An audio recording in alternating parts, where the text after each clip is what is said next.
Hey guys, welcome back to my channel homeopathy learners. So आज हमारा topic है glaucoma. सो हम पहले बैठते हैं डेफिनेशन। सो ग्लाकोमा की डेफिनेशन है clinical condition in which there is increase intraocular pressure of eyeball more than the normal.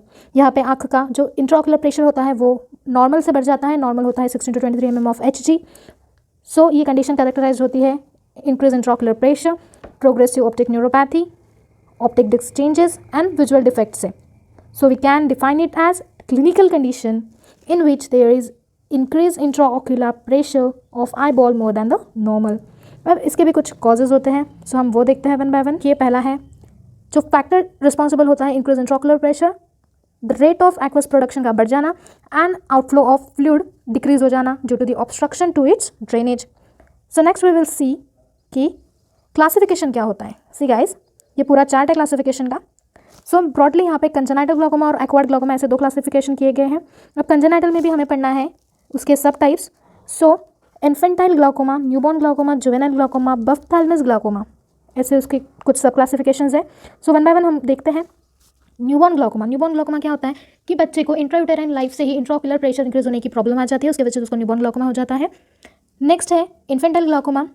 बच्चा जब 3 साल का हो जाता है, मतलब उसके पहले 3 साल में उसका इंट्राओक्युलर प्रेशर इंक्रीज हो जाता है, सो उसकी वजह से उसको ये सिचुएशन लीड हो सकती है। सो नेक्स्ट हमें पढ़ना है कि जुवेनाइल ग्लाकोमा। अब जुवेनाइल ग्लाकोमा में क्या होता है कि बच्चा 3 से 6 साल का होता है तब उसको ये कंडीशन लीड हो सकती है। यहाँ पे स्लाइट अमाउंट में उसके आई बॉल जो हो जाते हैं वो एनलार्ज हो जाते हैं। नेक्स्ट हमारे पास है बफ्थैल्मस। अब बफ्थैल्मस को हाइड्रोफ्थैल्मस भी कहते हैं। तो क्यों कहते हैं मैं आपको बताऊंगी, तो पहले बोलते हैं बफ्थैल्मस क्यों कहते हैं। जो बच्चा होता है उसको इंट्राओक्युलर प्रेशर इंक्रीज होने की कंडीशन आफ्टर 3 years हो जाती है और उसके आई बॉल्स बहुत अमाउंट पर इंक्रीज हो जाते हैं और इतने इंक्रीज हो जाते हैं कि उसको बुल लाइक अपीयरेंस देते हैं। सो इसलिए उसको बफ्थैल्मस बोलते हैं। एंड हाइड्रोफ्थैल्मस उसको क्यों कहते हैं, why we called it as hydrophthalmos, because यहाँ पे क्या होता है एक्वस फ्लूइड का ड्रेनेज स्टॉप हो जाता है। सो एक्वस फ्लूइड एक पानी है, सो इसलिए इसको बोलते हैं हाइड्रोफ्थैल्मस। सो हम फर्दर मूव करते हैं टुवर्ड्स द एक्वायर्ड ग्लाकोमा। सी, अब ये हो गया एक्वायर्ड ग्लाकोमा। एक्वायर्ड ग्लाकोमा के टाइप्स हैं, इसमें है primary one and secondary one. Primary one में भी सब क्लासिफिकेशन है। प्राइमरी ओपन एंगल ग्लाकोमा, जिसे हम वाइड एंगल या फिर क्रोनिक सिंपल ग्लाकोमा भी बोलते हैं। ग्लाकोमा के बाद होता है प्राइमरी क्लोजर एंगल ग्लाकोमा। अब हम वन बाय वन सबको देखते हैं। सो सी गाइस, अब हमें पढ़ना है congenital glaucoma in detail. Congenital glaucoma आप यहाँ पे पिक्चर से गेस लगा सकते हो कि ये जो डिसीज़ है वो सिंस बर्थ प्रेजेंट होता है। ठीक है, यहाँ पे इटियोलॉजी हम देखते हैं वन बाय वन। इटियोलॉजी में देखिए तो एज क्या है यहाँ पे congenitally present since birth. Sex यहाँ पे टोटली बॉयज़ ज़्यादा अफेक्ट होते हैं गर्ल्स से। बायलैटरलिटी मतलब दोनों आंखें इसमें इन्वॉल्व होती है 80% केसेस में। Causative mechanism. अब कॉजेटिव मैकेनिज्म में देखो, कॉजेटिव मैकेनिज्म में क्या है, जो मैंने बोला कि कंजेनाइटल या डेवलपमेंटल। अब कंजेनाइटल या डेवलपमेंटल में कुछ एनोमली हो सकती है एंगल ऑफ एंटीरियर चेंबर में। ठीक है, यहाँ पे याद रखना है कि सिस्टमिक डिसीजेस की इन्वॉल्वमेंट नहीं होंगी। ठीक है, और इन सब एनोमलीज की वजह से क्या होगा, ऑब्स्ट्रक्शन हो जाएगा ड्रेनेज ऑफ एक्वस ह्यूमर का। सो इसकी वजह से ultimately increase in the intraocular pressure, optic nerve की डैमेज हो जाएंगी, optic nerve neuropathy, then ultimately it will leads towards the case of glaucoma. Then guys हमें पढ़नी है पैथोजेनेसिस। मैंने बोला आपको प्रीवियस की इसकी कुछ एनोमलीज होती है। तो एनोमलीज में आती है कुछ चीज़ें जैसे कि हो गया maldevelopment of trabeculum, trabecular dysgenesis, absence of Schlemm's canal, thickening of the trabeculum and iris insertion. ये सब चीज़ें लीड करती है to increase the intraocular pressure and impaired aqueous humour outflow. So इसकी वजह से हम ग्लाकोमा की कंडीशन हो सकती है। देन हमें पढ़ने हैं कुछ क्लिनिकल फीचर्स। तो यहाँ पे याद रखना है कि lacrimation, tearing of eyes, photophobia, that is sensitiveness towards the eyes, and blepharospasm, that means twitching sensations in the eyes. So ये होते हैं clinical triads. So remember always कि ये होते हैं clinical triads of glaucoma. Then हमारे पास है इफिफोरा की condition, that is watering of eyes, rubbing of the eyes, enlargement of eyeballs, then changes in the cornea जैसे इडीमा और एनलार्जमेंट हो गया। So next we will move towards, then हम आगे बढ़ते हैं चेंजेस ऑफ द स्क्लेरा की तरफ। चेंजेस ऑफ द स्क्लेरा में हमारे पास है thickening of the sclera, anterior chamber deep हो जाता है, इंट्राओक्युलर प्रेशर इंक्रीज हो जाता है, ये तो प्रोमिनेंट सिम्टम है। देन हमारे पास आता है cupping of the disc. Cupping of the optic disc को अच्छे से समझो गाइज, ये बहुत इंपॉर्टेंट फीचर है डायग्नोसिस के लिए। सो कपिंग ऑफ द डिस्क में मेनली क्या होता है, सो सी यहाँ पे एक डिस्क हो जाता है, मतलब हमारे आंखों में एक ऑप्टिक डिस्क होती है, ये हो गई ऑप्टिक डिस्क, उसमें फिजियोलॉजिकल डिप्रेशन प्रेजेंट होता है। सो ये पिंक वाला जो रीजन हो गया ये हो गया फिजियोलॉजिकल डिप्रेशन। ये नॉर्मली क्या होता है, लैटरल व्यू से अगर हम देखें तो ये होता है इतना, मतलब एक नॉर्मल डिप्रेशन होता है ऐसा। अगर ये फिजियोलॉजिकल डिप्रेशन बहुत इंक्रीज हो गया, मतलब ये नॉर्मल से ऐसा इंक्रीज हो गया, तो इसको बोलते हैं कि कपिंग ऑफ द डिस्क। ठीक है, सो ये कपिंग ऑफ द डिस्क बहुत इंपॉर्टेंट है डायग्नोसिस के लिए। After cupping of the disc हमें पढ़ने हैं कुछ इन्वेस्टिगेशंस। अब इन्वेस्टिगेशंस में हमारे पास है टोनोमेट्री। यहाँ पे मेन रीजन क्या है कि इंक्रीज हो जाता है इंट्राओक्युलर प्रेशर, तो हम विद हेल्प ऑफ टोनोमीटर हम टोनोमेट्री एग्जामिनेशन करते हैं। देन सीसीटी मतलब कॉर्नियल सेंट्रल थिकनेस या फिर कॉर्नियल डायमीटर का मेजरमेंट करते हैं, जो कि अगर लोअर हुई तो हमें बहुत बड़ा रिस्क फैक्टर हो सकता है ये। देन ऑफ्थेल्मोस्कोपी मतलब डिटेल एग्जामिनेशन करते हैं under some reputed ophthalmologist. Then gonioscopy examination करते हैं। गोनियोस्कोपी एग्जामिनेशन में मोस्टली हम क्या करते हैं कि एंगल का एग्जामिनेशन करते हैं एंटीरियर चेंबर के, अगर वो वाइड हुआ, ओपन हुआ या फिर शैलो डीप है, ये हमें अच्छे से उसमें डिटेक्ट हो सकता है। Further we will move towards the diagnosis. Diagnosis में हम इस ये जो कंडीशन है ये कंफ्यूज हो सकता है क्लाउडी कॉर्निया के साथ, जो हमें ट्रॉमेटिक कंडीशन में मोस्टली दिखाई दे सकता है। देन केराटाइटिस, रेटिनोब्लास्टोमा जैसी कंडीशन हो गई, जो स्मॉल ट्यूमर होता है हमारी आंखों में, बच्चों की आंखों में। Then large cornea, large cornea में क्या है कि हम मेगालोब्लास्टोमा के साथ डिफ्रेंशिएट कर सकते हैं इसको अच्छे से। देन गाइज हमें पढ़नी है ट्रीटमेंट। अब ट्रीटमेंट में क्या है, एक यहाँ पे नोट याद रखनी है कि हमें यहाँ पे मायोटिक का जो यूज़ है वो नहीं करना है। अब मायोटिक का यूज़ हम नहीं करेंगे तो करना क्या है, तो करना है हमें जनरल ट्रीटमेंट। जनरल ट्रीटमेंट में हमें करना है कि इंट्राओकुलर प्रेशर जो बढ़ चुका है उसको करना है डिक्रीज। हाइपरऑस्मोटिक एजेंट्स जो होते हैं वो यूज़ करना है यहाँ पे to decrease intraocular pressure. Then यहाँ पे बेस्ट ट्रीटमेंट जो है वो है एक्चुअली सर्जिकल ट्रीटमेंट। तो सर्जिकल ट्रीटमेंट में हम करेंगे goniotomy and trabeculectomy which are the best treatment for its cure. So guys यहाँ पे हमने कंजेनिटल ग्लाकोमा टोटल कंप्लीट कर लिया है। अब हम मूव करते हैं टुवर्ड्स द एक्वायर्ड ग्लाकोमा। ठीक है, अब एक्वायर्ड ग्लाकोमा में क्या होता है, एक्वायर्ड ग्लाकोमा में हमें पढ़ना है प्राइमरी एंड सेकेंडरी। अब प्राइमरी में भी हमें सब टाइप देखना है। पहले तो प्राइमरी ओपन एंगल ग्लाकोमा, यहाँ पे पहले मैं आपको डेफिनेशन बता देती हूँ। It is a type of acquired glaucoma where there is a no obvious cause for rise of intraocular tension. जहाँ पे इंट्राओकुलर प्रेशर बढ़ता है उसका हमें ऑब्वियस कॉज पता नहीं है। ठीक है, it mainly characterised by slow progressive increase in intraocular pressure, open normal angle of anterior chamber, optic disc cupping, specific visual field defects। अब इसको अच्छे से एक डायग्राम से समझते हैं। सी, ये डायग्राम से समझो। ये हमारे पास है लेंस, ठीक है, ये हो गई आइरिस, ये हो गया कॉर्निया। इस एंगल को हम बोलते हैं इरिडो कॉर्नियल एंगल। ठीक है, ये हो गया इरिडो कॉर्नियल एंगल। तो ये जो एंगल होता है ये टोटल ओपन होता है। ठीक है, ये एंगल हो जाएगा टोटल ओपन। सो यहाँ पे ऑब्स्ट्रक्शन तो होगा बट एंगल हमें कैसे दिखेगा, टोटली ओपन एंगल दिखेगा। Then we move towards the aetiology. अब इसकी इटियोलॉजी तो हमें एक्जैक्टली पता नहीं, बट कुछ प्रीडिस्पोजिंग फैक्टर्स होते हैं जो बहुत रिस्पॉन्सिबल होते हैं, जैसे कि एज अबव 40 बहुत रिस्पॉन्सिबल होता है एज। देन यहाँ पे male and female both affected होते हैं। बायलैटरलिटी, यूजुअली ये डिसीज बायलैटरल होता है, दोनों आंखों को इन्वॉल्व कर लेता है। देन हेरिडेटरी प्रॉब्लम अगर हुई इंट्राओकुलर प्रेशर बढ़ने की तो फैमिली हिस्ट्री भी बहुत बड़ी रिस्पॉन्सिबल होती है। देन रेस्ट ब्लैक पीपल में बहुत ज़्यादा होता है as compare to whites. Then कुछ ऑक्यूलर एनाटॉमिकल फैक्टर्स होते हैं जैसे मायोपिक आई। ठीक है, मायोपिक आई अगर हुआ तो ये जो पेशेंट है वो 80 to 90% प्रीडिस्पोज होता है। Then CCT central corneal thickness अगर ये भी लो हुई तो ये बहुत बड़ा फैक्टर है ग्लाकोमा कंडीशन के लिए। नेक्स्ट हमारे पास है कुछ सिस्टमिक कॉजेज। अब सिस्टमिक कॉजेज पिक्चर के हिसाब से आप जान लो कि यहाँ पे क्या है, हमें पहला कॉज है स्मोकिंग। ठीक है, अब स्मोकिंग अगर हम करें तो वो भी हमारी कहीं हद तक डैमेज हमारे मतलब नर्व को डैमेज कर सकता है। देन डायबिटीज़, देन डायबिटीज़ के बाद है हाई बीपी कंडीशन। ठीक है, ऐसे कुछ सिस्टमिक कॉजेज होते हैं जो लीड कर सकते हैं। सो सिस्टमिक कॉजेज में आ गए smoking, diabetes and high BP. So further we will move towards the pathogenesis. अब हम पैथोजेनेसिस देखेंगे ओपन एंगल ग्लाकोमा की। So primary open angle glaucoma में मेनली क्या हो सकता है, ट्रेबेकुलम जो ड्रेनेज सिस्टम का एक पार्ट है वहाँ पे थिकनिंग एंड स्क्लेरोसिस हो सकती है, या फिर इंटरट्रेबेकुलर स्पेस नैरो हो सकता है, या फिर अमॉर्फस मटेरियल का डिपोजिशन हो जाएगा कैनाल में, या अल्टीमेटली हमारा कैनल ऑफ श्लेम कोलैप्स हो सकता है। So it will leads to the condition of failure. ठीक है, अब ये क्या कॉज करेगा, हमें फेलियर कॉज करेगा, outflow of pump mechanism of aqueous humour, उसकी वजह से इंक्रीज हो जाएगा, बिल्डअप हो जाएगा एक्वस ह्यूमर टोटली। देन हमारा इंट्राओकुलर प्रेशर इंक्रीज हो जाएगा, हमारे रेटिनल सेल्स जो प्रेजेंट होते हैं वो इंक्रीज हो जाएंगे, उसकी डेथ एक्चुअली इंक्रीज हो जाएंगी। Then pressure and optic nerve increase हो जाएगा, ऑप्टिक डिस्क में बहुत से चेंजेस आ जाएंगे जो टोटली डिस्ट्रक्टिव चेंजेस हो जाएंगे, एंड ऑप्टिक न्यूरोपैथी हो जाएंगी। सो हमें दिखेंगे प्रोग्रेसिव ऑप्टिक न्यूरोपैथी, एंड हमें दिखेंगे visual field defects. Visual field defect में भी हमें प्रोमिनेंटली दिख सकती है हैजीनेस। ठीक है, हैजीनेस, और हमें ब्लरी विजन, मतलब उसी को ब्लरी विजन बोलते हैं एक्चुअली, एंड हमारी जो साइड विजन है वो भी लॉस्ट हो सकती है। And if it will not treated then glaucomic condition, then हमें टोटल ब्लाइंडनेस हो सकता है। हमें कुछ साइन एंड सिम्टम्स जानने हैं, तो पहले देखते हैं सिम्टम्स। इनिशियली जो ग्लाकोमा स्टेज होती है वो बहुत ही इंसीडियस ऑनसेट में होती है और एसिम्प्टोमेटिक होती है। सो यहाँ पे याद रखिए, तो यहाँ पे हमें ये याद रखना है कि इनिशियली जो ग्लाकोमा की स्टेज होती है वो असिम्प्टोमेटिक होती है, इसीलिए ग्लाकोमा को silent thief of the site भी बोला गया है। ठीक है, मतलब silent thief of the site मतलब आँख की नज़र भी चली जाती है तब भी हमें पता नहीं चलता कि हमें ग्लाकोमा हुआ है। मतलब जब तक हमारी विजन जो है जब तक लॉस नहीं होंगी तब तक हमें पता नहीं चलेगा कि हमें ग्लाकोमा हो चुका है। सो नेक्स्ट सिम्टम्स है हेडेक एंड आई एक, माइल्ड वॉमिटिंग भी हो सकती है हमें। देन कुछ पिक्चर्स के हेल्प से मैंने आपको समझाने की कोशिश की है। सो सी, यहाँ पे क्या है, पहले ग्लाकोमा में क्या होता है, ये हो गई हमारी नॉर्मल विजन। ठीक है, ये हो गई नॉर्मल विजन। नॉर्मल विजन में हमें सब क्लियर दिखाई दे रहा है, लेकिन ग्लाकोमा में क्या हो जाता है, जो हमारी साइड विजन हो जाती है। ठीक है, हमारी साइड विजन जो होती है वो हो जाती है लॉस, मतलब ये पूरा जो साइड का एरिया है वो पूरा ब्लैकिश हो चुका है और हमें सिर्फ सेंट्रल पोर्शन दिख रहा है। देन हमें पढ़ना है सो सी ये नेक्स्ट सिम्टम क्या शो कर रहा है कि यहाँ पे ये जो गर्ल है उसको मास का दिखाई नहीं दे रहा अच्छे से and she is getting problem, ठीक है, रीडिंग में उसको प्रॉब्लम आ रही है. So it is the main symptom the difficulty in reading and close work. Then हमारे पास है next picture. So next picture में यहाँ पे दिखाई दे रहा है कि ये रात का नॉर्मल व्यू है और अगर ग्लाकोमा पेशेंट होगा तो उसको ऐसा व्यू ये पूरा काला काला दिखाई देगा, मतलब उसको टोटल ब्लाइंडनेस मतलब नाइट ब्लाइंडनेस की प्रॉब्लम आ सकती है, ठीक है. देन हमें पढ़ने हैं कुछ साइंस. अब साइंस में देखिए हमारा जो एंटीरियर सेगमेंट होता है वो नॉर्मल होता है, प्यूपिल स्लगिश होता है, कॉर्निया ब्लरी हो जाता है, सीसीटी डिक्रीज हो जाती है मतलब central corneal thickness, increase in the intraocular pressure, disc की कपिंग हो जाना या फिर defect in the field of vision, ये कुछ साइंस होते हैं. देन नेक्स्ट हमें पढ़ना है. सो गाइज यहाँ पे हमने primary open angle glaucoma complete कर लिया. अब हम पढ़ेंगे primary close angle glaucoma. So guys primary close angle glaucoma में जो हमें पढ़ना है वो है, सो सी यहाँ पे क्या है, मैं आपको एक बार मतलब ओपन एंगल को थोड़ा सा पहले डिटेल बता देती हूँ एक डायग्राम के हिसाब से. यहाँ पे देखिए यहाँ पे क्या है, ये लेंस हो गया, ये सिलरी बॉडी आइरिस और ये हो गया कॉर्निया का वो जो एंगल. सो यहाँ पे एंगल कैसा है, ओपन है मतलब नॉर्मल एंगल है. सो ये डायग्राम शो करती है प्राइमरी ओपन एंगल ग्लाकोमा की कंडीशन.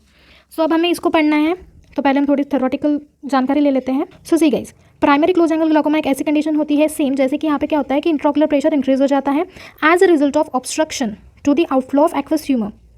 बट यहाँ पे हमें कॉज जो है वो पता है due to the extreme narrowness on the closure of angle of anterior chamber. यहाँ पे जो एंगल होता है एंटीरियर चेंबर का वो क्लोज हो जाता है. क्यों? Due to the proximity of the iris to the cornea. यहाँ पे कोई प्री एग्जिस्टिंग डिसीज प्रेजेंट नहीं होता बट कॉर्निया पे आइरिस जो होता है वो ओवरलैप कर जाता है. ये हो गया कॉर्निया और यहाँ पे ये हो गया आइरिस, ठीक है. नॉर्मल आइरिस की पोजीशन हो जाती है, वो आइरिस मतलब बढ़ते बढ़ते बढ़ते बढ़ते पूरा कॉर्निया पे ओवरलैप कर जाता है और यहाँ पे जो एंगल है वो टोटली ब्लॉक हो जाता है. ये हो गया एंगल, ये एंगल यहाँ पे मतलब नैरो हो जाता है. सो अब देखिए इस पिक्चर के हिसाब से देखिए मैंने आपको एक पिक्चर में so you can see here कि यहाँ पे क्या है कि आइरिस ये हो गया नॉर्मल ओपन एंगल और यहाँ पे देखिए आइरिस जो हो गई है वो पूरी यहाँ पे कॉर्निया पे ओवरलैप हो चुकी है, यहाँ पे पूरा जो एंगल है वो ब्लॉक हो चुका है. So it is the difference between the open angle glaucoma and close angle glaucoma. So अब हम देखते हैं इसकी कुछ इटियोलॉजी. सो इटियोलॉजिकल फैक्टर्स में हमारे पास क्या है, जैसे कि हो गया इंक्रीज इंट्राओकुलर प्रेशर, ये तो मेन कॉज है, ठीक है. बट कुछ ऐसे प्रीडिस्पोजिंग कॉजेज है जैसे कि एज हो गई common at 45 to 50, then womens are more affected. अब यहाँ पे ऑक्यूलर रिस्क फैक्टर क्या है, मैं कंपैरिजन में बताऊंगी कि ओपन एंगल में था मायोपिया, मायोपिक ज़्यादा प्रेडिस्पोज है, यहाँ पे हाइपरमेट्रोपिक प्रेडिस्पोज है. अब हाइपरमेट्रोपिया हुआ तो वहाँ पे एंटीरियर चेंबर शैलो हो जाएगा, शॉर्ट एक्सियल लेंथ हो जाएंगी, आई का जो एंगल है वो नैरो हो जाएगा and sometimes it will leads to the larger size of the lens and the big ciliary body. So next हमें पढ़ना है क्लिनिकल फीचर्स. अब क्लिनिकल फीचर्स में देखिए हमें मेनली यहाँ पे क्या दिखता है, blurry vision, headache but in mild condition, then nausea, vomiting. Then हमें कुछ साइंस दिखते हैं. साइंस में क्या है, sudden increase in the intraocular pressure. Intraocular pressure जो होता है वो 40 to 50 mmHg तक चला जाता है बट फॉर शॉर्ट टाइम. यहाँ पे कंजेशन की कंडीशन नहीं होती, no congestion. Eyeball remains white and painless. Cornea and eyelid oedema हो जाता है वहाँ पे. Then decrease anterior chamber length, यहाँ पे हाइपरमेट्रोपिक आई है तो यहाँ की लेंथ भी डिक्रीज हो जाएंगी. चेंबर शैलो हो जाएगा एंटीरियर चेंबर. आइरिस का डिस्कलरेशन हो जाएगा, मैंने आपको बोला है पहले पैथोजेनेसिस में कि आइरिस टू कॉर्निया प्रॉक्सिमिटी हो जाएंगी. Then oedema in the disc, ये भी सिम्टम हमें दिख सकता है. ठीक है गाइस, यहाँ पे एक प्रोमिनेंट सिम्टम है रेनबो हैलोज, ठीक है. रेनबो हैलोज में हम जानते हैं कि वो एक्चुअली होता क्या है.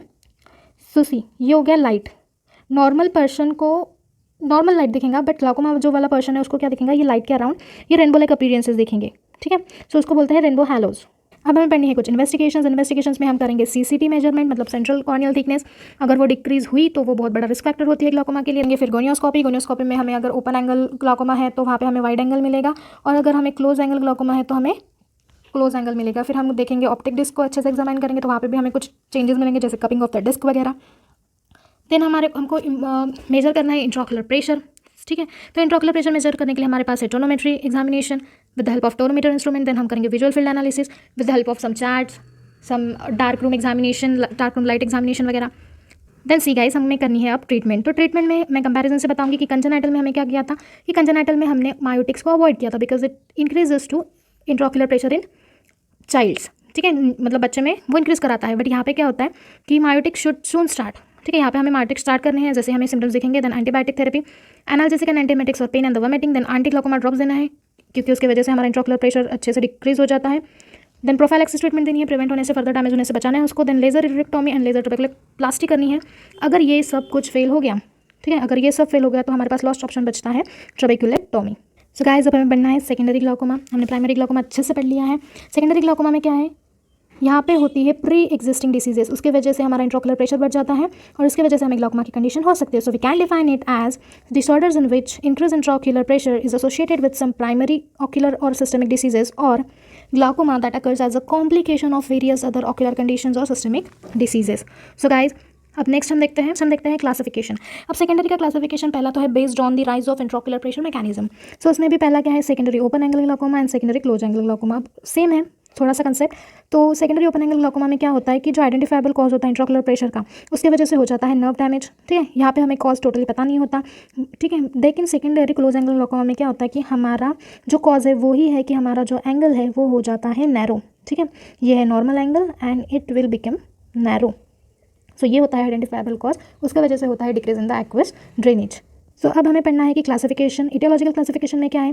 मेनली जो डिसीजेस हुए हैं हमें उसके बेसिस पे है ये. तो पहला है लेंस इंड्यूस्ड ग्लाकोमा. 1 बाय 1 सबके नाम पहले पढ़ लेते हैं. उसको हम पैगोजेनिक ग्लाकोमा भी बोलते हैं. Then inflammatory, pigmentary glaucoma, traumatic glaucoma, glaucoma in aphakia, steroid induced glaucoma. Then next one is glaucoma associated with intraocular tumour, haemorrhagic glaucoma, post inflammatory glaucoma, pseudo exfoliation glaucoma. अब हम इंपॉर्टेंट ग्लाकोमास को 1 bye 1 देखते हैं. So guys सी, पहला है lens induced glaucoma. अब lens induced glaucoma में mainly हमारे पास क्या है कि कुछ लेंस के ऐसे डिसीजेस होते हैं जिसकी वजह से हमारे आँख का प्रेशर बहुत बढ़ जाता है. उसकी वजह से हमारी जो विजन है उसमें प्रॉब्लम्स आ जाती हैं. अब डिसीजेस जैसे हुए इंटुमिसेंट कैटरैक्ट. इंटुमिसेंट कैटरैक्ट एक नॉर्मल कैटरैक्ट का टाइप है जिसमें हमको रेडनेस, ठीक है, जिसमें हमको रेडनेस मिलती है, कंजेशन मिलता है और स्लाइट पेन मिलता है स्लाइट अमाउंट में. This is the condition of lens induced glaucoma. अब हमारे पास सेकेंड है इन्फ्लामेटरी ग्लाकोमा. से इन्फ्लामेटरी ग्लाकोमा में क्या होता है कि हमारा जो आई का स्ट्रक्चर होता है उसमें कुछ लेयर्स में इन्फ्लामेशन हो जाता है. जैसे कि स्क्लेरा में हुआ तो एक्यूट स्क्लेराइटिस, देन एक्यूट इरिडोक्साइक्लाइटिस. ठीक है, आइरिस और सिलियरी बॉडी में हुआ तो देन ऑर्बिटल सेलुलाइटिस, हमारे पूरे ऑर्बिट में अगर इन्फेक्शन क्रिएट हुआ, इन्फ्लामेशन क्रिएट हुआ तो भी हमें ये इन्फ्लामेटरी ग्लाकोमा कंडीशन हो सकता है. देन हमें देखना है पिगमेंटरी ग्लाकोमा. पिगमेंटरी ग्लाकोमा में जान लो कि हमारी जो पिगमेंट होती है वो कौन रिलीज करते हैं, हमारी आइरिस. ठीक है, हमारी आइरिस जो पिगमेंट रिलीज करती है जिसकी वजह से हमारे आई को कलर मिलता है वो इतने एक्सेसिव में रिलीज हो जाती है और उसका एक्सेसिव डिपोजिशन हो जाता है हमारी आंखों में. उसकी वजह से हमें पिगमेंटरी ग्लाकोमा मिल सकता है. So we can define it as it is a type of secondary open angle glaucoma due to the clogging of trabecular meshwork by pigment from iris. सो ये देखिए, ये पिक्चर में आप इजीली इसको देख सकते हो कि ये हो गया आई. यहाँ पे देखो जो साइड में हो गया ना, ये कलर पिगमेंट का डिपोजिशन हो रहा है.